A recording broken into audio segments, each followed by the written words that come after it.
The Victor Book for Boys was a popular British comic book title published annually from 1964 to 1994. But what's so special about this 1965 edition of the book?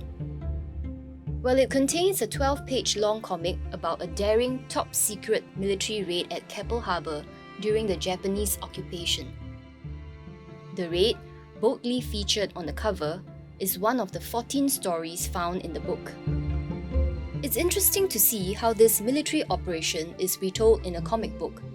Mr. Gautam Hazarika, a retired banker and collector who donated the book to the library, notes that some creative liberties were taken to make the story more exciting for its audience of mostly young boys.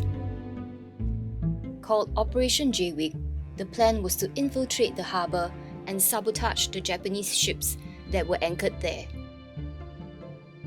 The word crate in the title of the comic refers to the name of the vessel that carried the Australian and British soldiers and sailors from Australia to Southeast Asia. It was originally a Japanese fishing boat that had been captured during the war and renamed Crate after the venomous Asian snake.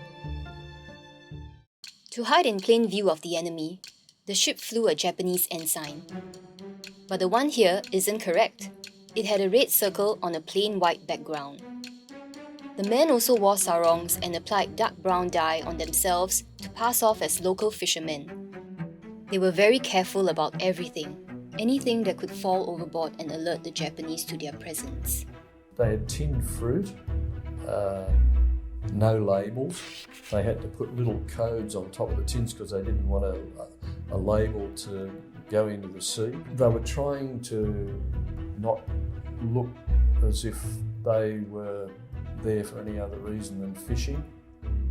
After a 2-week journey from Exmouth Harbour in Western Australia, the men reached the Riau Islands to the south of Singapore. 6 of the 14 men left the crate in 3 collapsible 2-man canoes and established a base on a small island nearby. Under the cover of darkness on the night of 26 September 1943, they placed limpet mines on 7 Japanese ships and escaped undetected, although there were some close calls. In one panel, Major Lyon and able seaman Houston are spotted by a Japanese sailor. However, the pair managed to fool the sailor by pretending to be local fishermen and talked their way out of the situation. But according to accounts of the operation, while they did see a man apparently staring in their direction from a porthole, they were not spotted and such an exchange had not taken place. The explosions that ripped through the early morning of 27 September sank or severely damaged at least 6 ships. After setting off the explosives, the commandos encountered a number of close shaves before finally being able to link up with the crate. The men travelled safely back to Australia, arriving on 19 October, where according to the comic, they received a hero's welcome. But because it was a secret mission, any kind of celebration would have been a quiet one.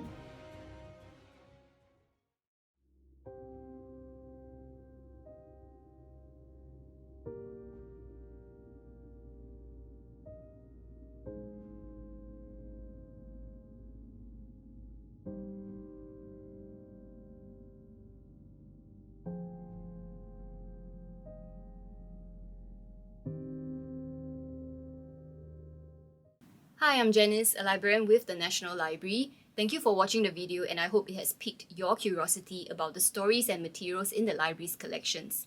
To learn more about the book, do check out Mr. Hazarika's article on the BiblioAsia website.